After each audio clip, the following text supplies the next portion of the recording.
Hello students. तो आज हम आपके सामने लाए हैं कोर्स ऑफ एक्शन का प्रैक्टिस सेट, जो कि सेकेंड प्रैक्टिस सेट होने वाला है। इससे पहले हम एक प्रैक्टिस सेट कर चुके हैं कोर्स ऑफ एक्शन से रिलेटेड।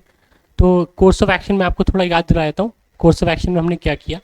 कोर्स ऑफ एक्शन में हमने सबसे पहले तो ये देखा कि कोर्स ऑफ एक्शन का मतलब होता है कार्यवाही। कार्यवाही का मतलब क्या होता है कि आप जो है वो कोई भी चीज़ जो है वो उसके, जैसे मान लीजिए आपने क्या किया, आपने कोई भी एक्शन लेना है किसी भी के भी खिलाफ, तो जो कार्यवाही है वो कैसे ली जाएगी उसके लिए मैं आपको पॉइंट्स वगैरह सब कुछ लिखवा चुका था पहले ही। उन पॉइंट्स का ध्यान रखते हुए हमें क्या करना है, उन पॉइंट्स का ध्यान रखते हुए ही हमें कोर्स ऑफ एक्शन लेना है। अब कोर्स ऑफ एक्शन के हम लोग इससे पहले 10 क्वेश्चन कर चुके हैं सीक्वेंस में। आज हमें नए क्वेश्चंस करने हैं। इसी टाइप के हम लोग 2-3 सीरीज़ और करेंगे, जिससे कि हमारा जो है कोर्स ऑफ एक्शन अच्छे से कंप्लीट हो जाए और हम अच्छे से पढ़ पाएँ कि कोर्स ऑफ एक्शन जो है वो होता क्या है, और हम लोगों को एग्ज़ाम में जब आए तो हम एग्ज़ाम में जल्दी से कर पाएँ। चलिए देखते हैं। तो पहला क्वेश्चन क्या कहता है। पहला क्वेश्चन कहता है there are many online food delivery companies like Swiggy, Uber Eats, Zomato, Food Panda, Faasos etcetera which are delivering online food online. ठीक है, तो कह रहा है कि ऐसी बहुत सारी फूड डिलीवरी कंपनीज हैं जो कि ऑनलाइन फूड डिलीवर कर रही हैं, जैसे स्विगी हो गया, उबर ईट्स हो गया, जोमैटो हो गया, फूड पांडा हो गया, फेसोज हो गया। ठीक है, in less time which makes life easy in this fast phase of life. बहुत ही कम टाइम में ये डिलीवर कर रही हैं, जिससे कि जो ये फास्ट फेस है लाइफ का उसमें बहुत ज़्यादा आसानी हो रही है। ठीक है, चलिए अब आगे देखते हैं आगे क्या बोल रहा है। Next, but on the other hand, दूसरे अगर पहलू देखें इसका, small businessman who run small restaurant who are not registered with these companies are on the road and struggling for a bit. यानी कहने का मतलब है कि जो स्मॉल बिजनेसमैन है जो कि छोटे छोटे रेस्टोरेंट चलाते हैं, स्मॉल रेस्टोरेंट चलाते हैं, जो कि इसमें रजिस्टर्ड नहीं है इन कंपनीज के साथ, वो रोड पर हैं और स्ट्रगल कर रहे हैं ब्रेड के लिए। मतलब यानी कि वो रोजी रोटी के लिए बिल्कुल स्ट्रगल कर रहे हैं, ये है इसका मतलब। हमें पूछा जा रहा है what should be effective course of action by food consumer ministry to eradicate this problem. यानी कि इस प्रॉब्लम को इरेडिकेट करने के लिए, इस प्रॉब्लम को हटाने के लिए, इस प्रॉब्लम को मिटाने के लिए जो फूड कंज्यूमर मिनिस्ट्री है उसका क्या कोर्स ऑफ एक्शन होना चाहिए। चलिए देखते हैं क्या बोल रहा है। Ministry should guide and provide assistance for all those businessmen to start their new business idea in other segments। अब ये तो प्रॉब्लम का सोल्यूशन हुआ ही नहीं। ये प्रॉब्लम का सोल्यूशन कैसे हो जाएगा। यहाँ पे क्या हुआ, यहाँ पे हम कर क्या रहे हैं, हम यहाँ पे जो लोग स्मॉल रेस्टोरेंट चला रहे थे उनको हम लोग नए रेस्टोरेंट, नए आइडिया की तरफ शिफ्ट कर रहे हैं, जो कि सही नहीं है। हमें उसी में ही कुछ सोल्यूशन निकालना है। यानी ये इससे रिलेटेड तो है, पर लेकिन ये क्या है, ये बात डाइवर्ट कर रहा है, इसलिए यहाँ पे ये गलत हो जाएगा। Ministry should order for closing these companies slowly, as nowadays they are like hurdle for a small businessman and they are making people lazy which are increasing health issues। नहीं, अगर मिनिस्ट्री, मान लीजिए मिनिस्ट्री जो है इन companies को close करने का order दे देगी और ये जो है ये हर्डल की तरह काम कर रही है, ऐसा बोल रहा है कि हर्डल की तरह काम कर रही है, यानी रुकावट की तरह काम कर रही है स्मॉल बिजनेसमैन के लिए, और ये जो है लोगों को लेजी बना रही है, लोगों को क्या कर रही है, लोगों को वो लेजी बना रही है, और जिससे कि हेल्थ इश्यूज जो है बढ़ रहे हैं। तो अगर ऐसा कुछ है तो एक बात बताइए आप, तो फिर ऐसे कंपनियों से जो आने वाला टैक्स है वो भी नहीं आएगा, हमें तो टैक्स भी चाहिए। तो यानी कि हम कंपनियों को बंद कर दें, ये भी एक परमानेंट सोल्यूशन नहीं है। Ministry should pass a proposal in which every small restaurant should have tie up with big restaurants and on every order there should be right contribution and have percentage on profit for both big and small restaurant। बिल्कुल सही बात है। देखिए government को क्या करना चाहिए, ministry को एक प्रपोजल पास करना चाहिए जिससे कि उनका टाई अप हो जाए, किससे, स्मॉल रेस्टोरेंट का बड़े रेस्टोरेंट से टाई अप हो जाए, ताकि कोई भी अगर प्रॉफिट बड़ा रेस्टोरेंट कमा रहा है तो उसका कुछ परसेंटेज जो है वो छोटे वाले रेस्टोरेंट को भी जाना चाहिए। तो इससे दोनों की दोनों इंडस्ट्रीज जो है वो थ्राइव करेगी। तो इसका ऑप्शन हो जाएगा ऑप्शन बी, ओनली 3। चलिए नेक्स्ट क्वेश्चन देखते हैं। नेक्स्ट क्वेश्चन क्या कहता है। नेक्स्ट क्वेश्चन में भी एक स्टेटमेंट दिया हुआ है और इस स्टेटमेंट के बेस पे हमें कुछ जो कोर्स ऑफ एक्शन है वो चेक करना है। ठीक है, देखते हैं क्या बोल रहा है। स्टेटमेंट है, इन अ रीसेंट सर्वे, एक recent survey of India Today. ठीक है, in a recent survey of India, एक रीसेंट सर्वे इंडिया के आज, it has been found that, ये पाया गया कि business of 1000 crore has been done in 1 month just by selling copy of branded shoes. यानी 1000 करोड़, 1000 करोड़ से भी ऊपर का जो है एक महीने में कमाया गया है जो ब्रांडेड शूज़ है उनकी कॉपीज़ को बेच करके। ठीक है, shoes T shirts, jeans, shirts, bag etcetera. यानी कहा क्या जा रहा है, कह ये रहा है कि ब्रांडेड शूज़ को या ब्रांडेड टी शर्ट को अगर कोई बेच रहा है तो उसको कितना 1000 करोड़ रुपीज़ का उसको क्या हुआ है, 1000 करोड़ का जो सेलिंग है बिजनेस जो है वो किया गया है 1 महीने के अंदर में। ठीक है, ब्रांडेड कंपनीज कैसी हैं, जैसे एडिडास हो गया, प्यूमा, नाइकी, ये एस्टिमेट करते हैं लॉस ऑफ 500,000 करोड़। यानी कि वो क्या कर रहे हैं, 500,000 करोड़ का उनका ईयरली लॉस हो रहा है इन सेल की वजह से ऑफ देयर ब्रांड। उनके ब्रांड का 500,000 करोड़ का ईयरली लॉस हो रहा है ये सेल की वजह से। ठीक है, which of the following action can be taken to solve this resolve issue, यानी कि इस इशू को सॉल्व करने के लिए कौन सा जो है एक्शन लिया जा सकता है। On every sale of copy item 30% of profit should be transferred to owner company. देखिए ये इररिलेवेंट है, पता कैसे लगेगा कि जो कॉपी आइटम है वो कौन बेच रहा है, और 30% जो है वो निकालना बहुत मुश्किल हो जाएगा। क्यों, क्योंकि मान लीजिए एक स्ट्रीट वेंडर है, यानी कि एक रोड साइड चलने वाला इंसान है, वो कॉपी बेच रहा है, तो वो 30% क्यों देगा किसी को, वो बोलेगा सारी मेहनत मैं कर रहा हूँ तो मैं किसी को 30% क्यों दूँ। यानी कि ये तो सोल्यूशन नहीं हुआ, ये तो डाइवर्ट करने वाली बात हो गई। Selling of copy items on the name of branded company should be band, बिल्कुल सही बात है। अगर ये करेंगे कि कॉपी आइटम्स को आप ब्रांडेड के नाम पे बेच रहे हैं, इससे कंप्लीटली बैन हो जाना चाहिए। अगर ये बैन हो जाएगा तो ये जो प्रॉब्लम है उस प्रॉब्लम का सोल्यूशन मिल जाएगा। Loss of branded company should bear by government as copy item has been sold by middle और lower class businessman and for the sake of them government should take this step. बिल्कुल गलत बात है। ये कह रहा है कि जो लॉस है कंपनीज का वो पूरी तरीके से गवर्नमेंट को उठाना चाहिए, गवर्नमेंट को ही इसका जो लॉस है वो बियर करना चाहिए, क्योंकि जो ज़्यादातर लोग जो ये बेच रहे हैं वो लोअर और मिडिल क्लास है, तो लोअर और मिडिल क्लास को सपोर्ट करने के लिए जो गवर्नमेंट है, गवर्नमेंट को इतना तो करना पड़ेगा। बिल्कुल नहीं, बिल्कुल गलत बात है। इससे उन लोगों को और ज़रा बढ़ावा मिलेगा, और ज़रूरी थोड़ी ना है कि मिडिल और लोअर क्लास वाले ही बेचें, अपर क्लास वाले भी तो, इतना बड़ा मार्केट है, अपर क्लास वाले भी तो बेच सकते हैं। तो इसीलिए ये चीज़ गलत हो जाएगी। ओनली टू के हिसाब से क्या हो जाएगा, ऑप्शन सी। चलिए नेक्स्ट क्वेश्चन देखते हैं। नेक्स्ट क्वेश्चन भी आप एक बार गो थ्रू करिए, देखिए क्वेश्चन क्या कहता है, और क्वेश्चन के हिसाब से फिर आप आंसर मार्क करने की कोशिश करिए।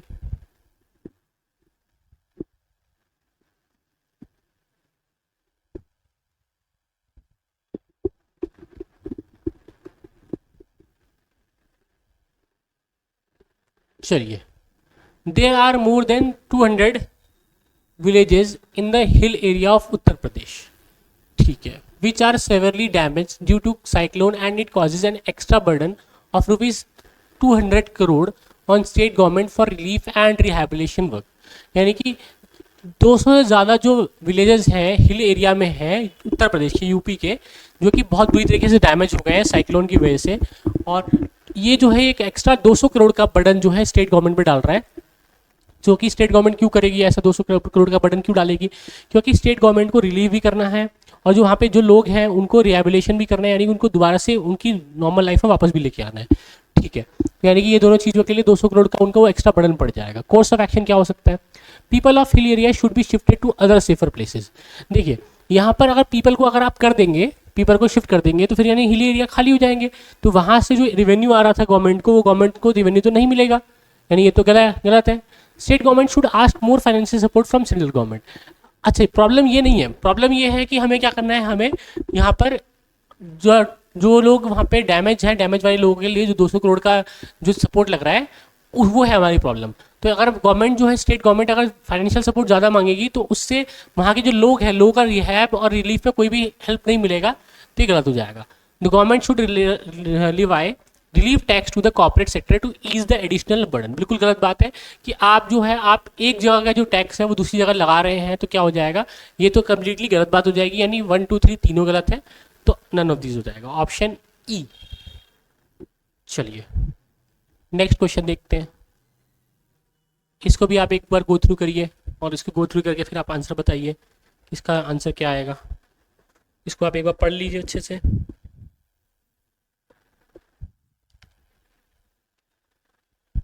चलिए देखते हैं स्टेटमेंट क्या है। स्टेटमेंट है the state government has decided to declare kala azar as a notifiable disease under the epidemics act 1987। यानी कि काला अजहर को एक एपिडेमिक्स जो एक्ट है उसके अंदर में नोटिफिएबल डिसीज को हम लोग करार करने का फैसला लिया है स्टेट गवर्नमेंट ने। ठीक है, फैमिली मेंबर्स और neighbours of the patient are liable to be punished in case they do not inform the state authority. यानी कि जो फैमिली मेंबर्स हैं या फिर जो नेबर्स वगैरह हैं उनको पनिशमेंट मिल सकता है अगर उन्होंने नहीं बताया स्टेट गवर्नमेंट को कि एक इंसान को कालाजार हुआ है। ठीक है, देखते हैं। Effort should be made to effectively implement the act. बिल्कुल सही बात है, हमें क्या करना चाहिए, कोर्स ऑफ एक्शन है कि ये जो है हमें क्या करना चाहिए, अगर मान लिया जाए एफर्ट्स नहीं लगाए गए इम्प्लीमेंट करने के लिए एक्ट को, तो फिर ये जो ऊपर का जो एक्ट किया गया वो कोई फायदा ही नहीं है उसका। यानी बिल्कुल सही बात है, ये करना चाहिए हमें।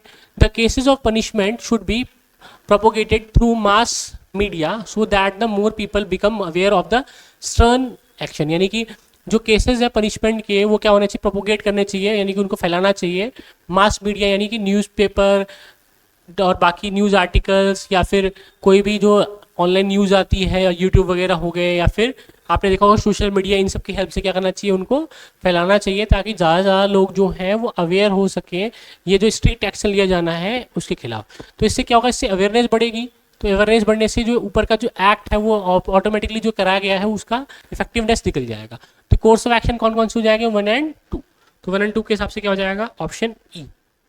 तो ऑप्शन ई हमारा सही आंसर है। दोनों के दोनों जो कोर्स ऑफ एक्शन है वो फॉलो कर रहे हैं, दोनों को हमको करना ही पड़ेगा। चलिए नेक्स्ट, इसको भी आप गो थ्रू करिए एक बार आप पढ़िए क्या कह रहा है क्वेश्चन, और उसके हिसाब से फिर आप बताइए कि आंसर क्या हो सकता है, ये आपको देखना है एक बार।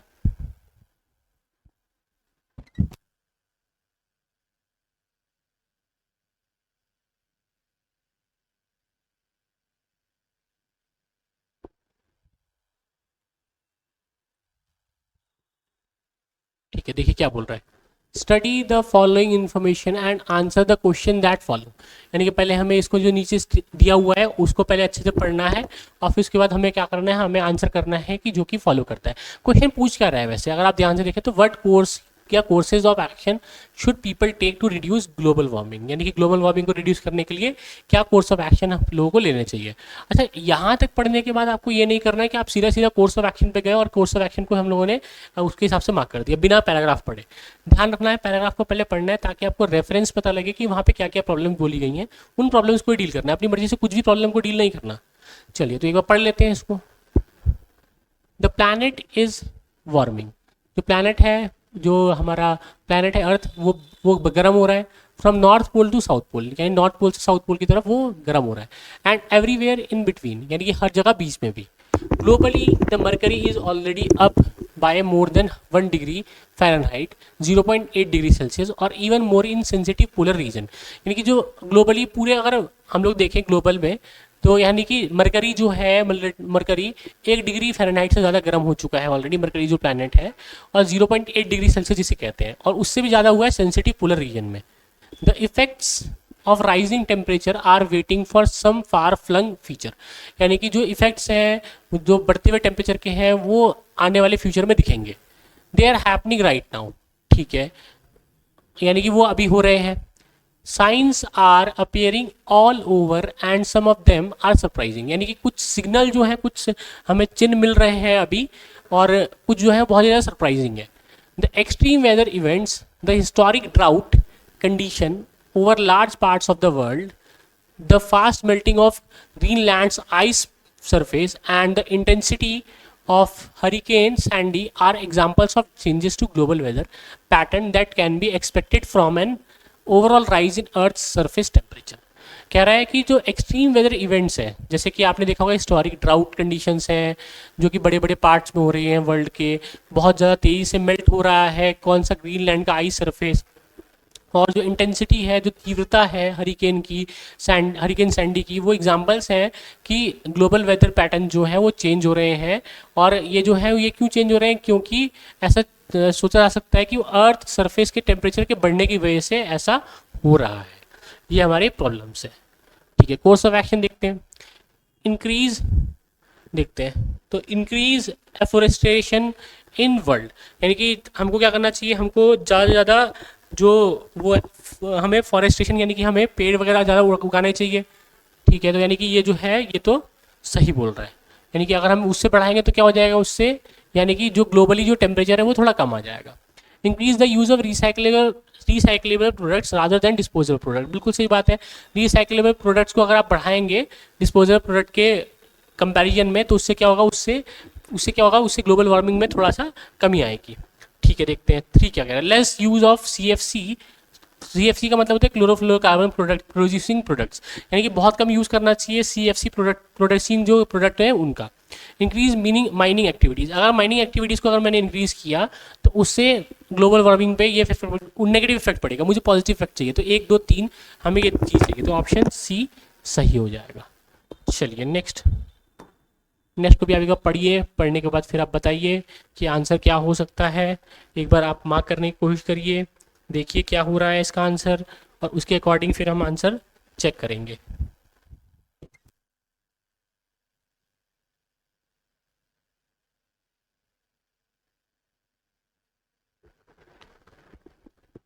Statement: An increasing number of farmers prefer to avail loans from local money lenders instead of the banks, owing to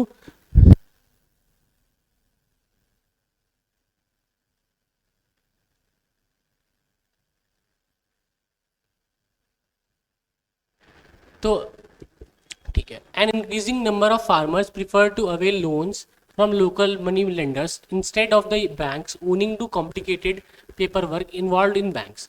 यानी क्या कह रहा है कि एक बहुत बड़ा जो फार्मर्स का तबका है, फार्मर्स में के नंबर्स में बढ़ोतरी हुई है, जो कि लोन्स लेना लोकल मनी लेंडर से आसान मानते हैं एज कम्पेयर टू बैंक्स, क्योंकि बैंक्स का जो पेपर वर्क होता है बहुत ज़्यादा मुश्किल हो जाता है, बहुत कॉम्प्लिकेटेड है। कौन सा कोर्स ऑफ एक्शन जो है वो लिया जा सकता है गवर्नमेंट के द्वारा। ठीक है, तो कोर्स ऑफ एक्शन हमें बताना है कि जिससे कि ये जो प्रॉब्लम है, प्रॉब्लम में रिडक्शन आ जाए। कुछ प्रॉब्लम में रिडक्शन अगर नहीं आ रहा है तो उसको कोर्स ऑफ एक्शन हम ट्रीट नहीं करेंगे। चलिए देखते हैं। Local money lenders who charge interest rates lower than the bank should be punished. बिल्कुल गलत बात है, ये तो अपनी मर्जी है कि मैं क्या कर रहा हूँ, मैं अपनी मर्जी से कुछ भी इंटरेस्ट रेट दे रहा हूँ, वो तो मेरी मर्जी है। अगर वो मेरी मर्जी है तो फिर वो मेरे को पेनलाइज क्यों किया जाना चाहिए। यानी लोकल मनी लेंडर्स को अगर आप पेनलाइज करते हो तो ये गलत बात है। ठीक है, bank should simplify the procedure to avail loan so as to suit the farmers, बिल्कुल सही बात है।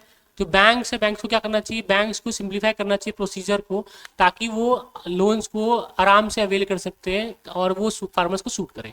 The amount of loan should be increase so for the farmers, नहीं ये तो गलत बात है। क्यों? क्योंकि प्रॉब्लम ये नहीं है कि लोन का अमाउंट कम है, प्रॉब्लम ये है कि जो प्रोसेस है बहुत ज़्यादा कॉम्प्लिकेटेड है। प्रोसेस को अगर हम आसान बना देंगे तो हमारे पूरी प्रॉब्लम का सोल्यूशन हो जाएगा। तो इसका हो जाएगा 16 का B option.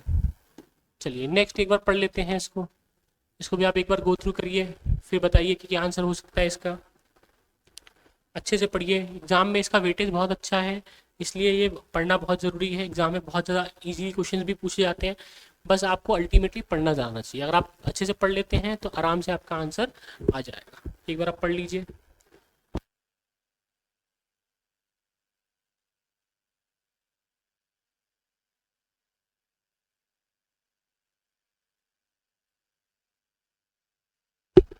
India's preeminent position in the world black pepper production and trade is in danger as some of the countries which recently started production of the king of the spices crop from Indian rootstock are farming better by adopting modern cultivation practices.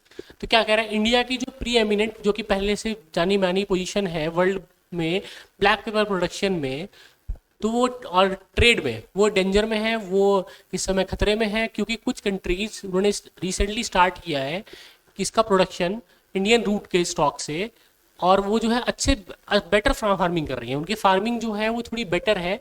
क्यों? क्योंकि उन्होंने modern cultivation की जो techniques है, practices हैं, उनको अपनाया हुआ है। यानी कह रहा है कि जो भी ब्लैक पेपर है, ब्लैक पेपर का जो प्रोडक्शन है वो बाकी कंट्रीज जो है वो इंडिया से ज़रा अच्छा कर रही है। रीजन क्या है? रीजन ये है कि उन्होंने मॉडर्न टेक्निक्स को अपनाया हुआ है। तो जो ट्रेड है वो डेंजर में है और जो प्रोडक्शन है वो भी डेंजर में है। ठीक है, तो देखते हैं क्या होता है। हमें पूछा है course of action, India should immediately stop supplying root stock of black pepper to other countries. बिल्कुल गलत बात है, हम ऐसा नहीं कर सकते। अगर ऐसा करेंगे तो हमारी जो ट्रेड है, ट्रेड पे इफेक्ट पड़ेगा। ये कह रहा है कि हमको जो रूट स्टॉक्स हैं वो बिल्कुल भी हमें सप्लाई नहीं करनी चाहिए इंडिया के बाहर। गलत कह रहा है वो। नेक्स्ट देखते हैं, नेक्स्ट क्या है। India should adopt modern technology for cultivating black pepper to compete in the international market. बिल्कुल सही बात है कि इंडिया को क्या करना चाहिए, मॉडर्न टेक्नोलॉजी कल्टीवेशन के लिए उसको अडॉप्ट करना चाहिए, ताकि वो क्या कर सके, ताकि वो जो आने वाला मीडिया है, मीडिया में कम्पीट, सॉरी, आने वाला जो इंटरनेशनल मार्केट है उसमें वो कम्पीट कर सके। कंप्लीट नहीं होगा, कम्पीट होगा, यहाँ पे स्पेलिंग मिस्टेक है, कम्पीट, ठीक है। India should reduce the price of black pepper to remain competitive in the world market. बिल्कुल गलत बात है। क्यों? क्योंकि आप खुद सोच के बताइए कि अगर मैंने प्राइस कम कर दिया तो उससे क्या होगा, उससे ट्रेड पे क्या हो जाएगा, ट्रेड पे फर्क पड़ेगा, क्योंकि पैसा कम आएगा। पैसे का प्रॉब्लम हमको बिल्कुल भी चेंज नहीं करना है, हमें बस ये ध्यान रखना है कि हमें जो प्रोडक्शन है उसकी टेक्नोलॉजी को हम बढ़ाएं, ताकि हम कम्पीट कर पाए इंटरनेशनल मार्केट में। तो क्या हो जाएगा, only two, that is option B, option B. चलिए अब नेक्स्ट पढ़िए एक बार, नेक्स्ट पढ़ के फिर आंसर बताइए।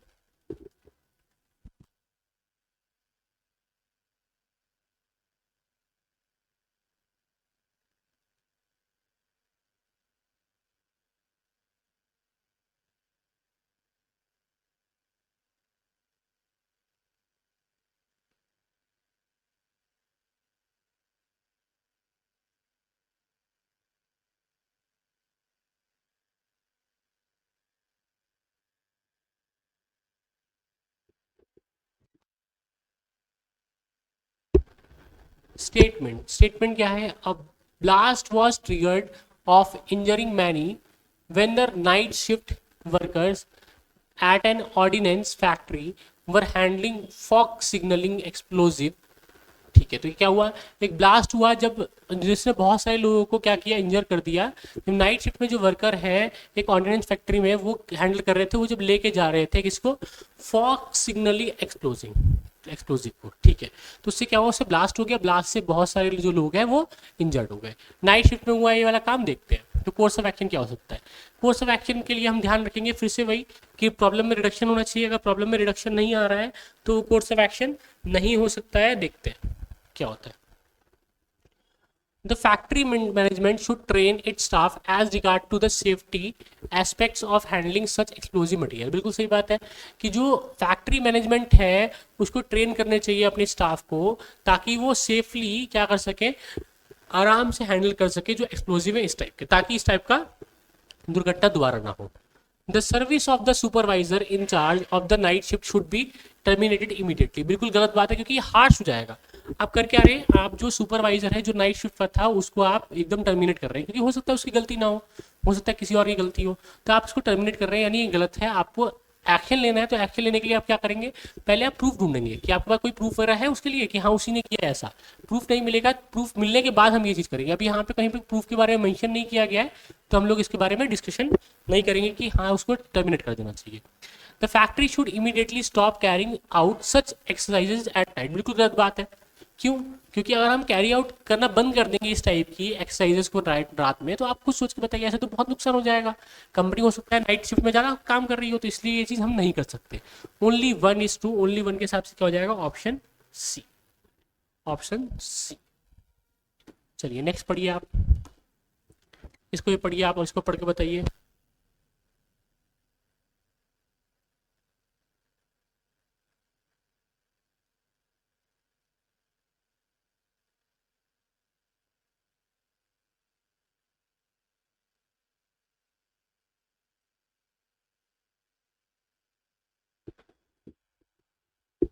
चलिए देखते क्या बोल रहा है। Statement, the prices of vegetables and other food articles have decrease. यानी कि जो प्राइसेस हैं वेजिटेबल्स के और बाकी के जो फूड आर्टिकल्स हैं वो कम हो गए इन द रीसेंट मंथ, हाल फिलहाल के महीने में। Raising hope among policy planners that the RBI's tight grip on supply of liquid money in the market for controlling inflation में भी ईज्ड।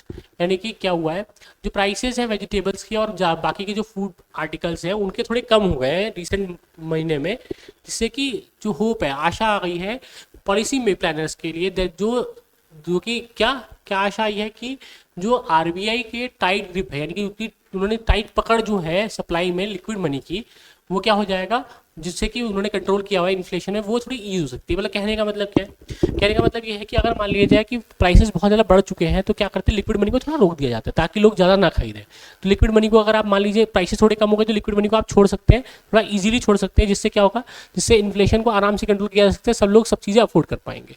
ठीक है, विच ऑफ द फॉलोइंग में be a possible action for about. ठीक है, तो ऊपर के लिए हमें पूछा हुआ है कि पॉसिबल जो कोर्स ऑफ एक्शन है वो क्या होगा। The Reserve Bank of India में नॉट रिड्यूस इट्स की interest rates in near future. देखिए, तो ये तो बोल रहा है कि अगर मान लिया जाए कि अगर ऐसा है, अगर ऐसा करेगा कि नियर फ्यूचर में अगर उसने नहीं घटाया रेट, तो एक बात बताइए आप, तो इन्फ्लेशन को कंट्रोल करने के लिए जो ईज आने वाली थी वो ईज कैसे आएगी, आप ये बताइए। तो यानी कि पहला ऑप्शन तो गलत हो जाएगा। नेक्स्ट देखते हैं, द गवर्नमेंट में step in and make certain concessions to the common people on various issues. बिल्कुल नहीं। क्यों ऐसा, क्यों नहीं? क्योंकि गवर्नमेंट अगर मान लीजिए कि इंटरफेयर कर रही है तो आरबीआई का क्या काम है, तो आरबीआई को ही ये काम करना चाहिए, इसलिए ये जो है गवर्नमेंट वाला जो स्टेप है वो गलत हो जाएगा। नेक्स्ट देखते हैं, the Reserve Bank of India may consider lowering certain rates to bring in more liquidity in the market. बिल्कुल सही बात है कि जो रिजर्व बैंक ऑफ इंडिया है उनको कंसीडर करना चाहिए कि वो जो कुछ रेट्स हैं उन रेट्स को क्या कर सके, थोड़े कम करें, जिससे कि क्या हो सके, जिससे थोड़ी सी लिक्विडिटी, जिससे थोड़ा पैसा जो है वो मार्केट में आ सके। ये सही हो जाएगा ऑप्शन सी। डी भी देख लेते हैं, द आरबीआई में wait for at least another year before taking any step. बिल्कुल गलत बात है, क्योंकि अभी रिसेंट मंथ में ऐसा हुआ है तो रिसेंट मंथ में उनको करना भी चाहिए। वैसे भी आरबीआई हर 3 मंथ पे मीटिंग होती है उनकी, जनरल मीटिंग, तो उसमें वो लोग ये स्टेप ले सकते हैं। द आरबीआई में collect more data from the market and wait for another 4 months. अब 4 मंथ के लिए वेट करने की जरूरत ही नहीं है, जब अभी ये चीज़ हो रही है तो अभी के हिसाब से क्या करना चाहिए, अभी के हिसाब से उनको स्टेप लेना चाहिए, और जो स्टेप है उन स्टेप को लेकर के उनको जो मार्केट में लोअर रेट करने देना चाहिए, जिससे कि मार्केट में ज़्यादा लिक्विडिटी आ सके। तो ये हमारा आंसर हो जाएगा ऑप्शन सी। चलिए एक क्वेश्चन और देखते हैं आज के सेशन के लिए, इसको ट्राई करिए आप।